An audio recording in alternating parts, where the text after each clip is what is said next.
Hello, welcome to kitchen అండి. ఈరోజు మనము పూజలో దేవుడికి సమర్పించేటువంటి వస్త్రం అనేటువంటి మంత్రం గురించి తెలుసుకుందామండి. మనం వస్త్రం సమర్పయామి అన్నప్పుడు దేవుడికి అలంకరణలో ముఖ్యమైనటువంటిది షోడశోపచారాల్లో స్నాన సేవ అనంతరం వస్త్రాన్ని సమర్పిస్తాం. దాన్ని పత్తితోటి చేస్తాం. దాన్ని అప్పుడు ఏమవుతుందంటే అది శాస్త్ర ప్రకారం వస్త్రం అంటాం.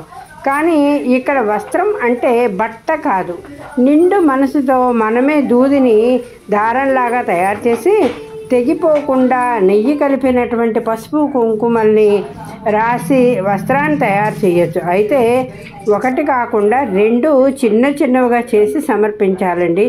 పూజా విధానంలో ఈ వస్త్ర యుగ్మం సమర్పయామి అని ఉంటుంది కదా. యుగ్మం అంటే రెండు అని అర్థం అండి.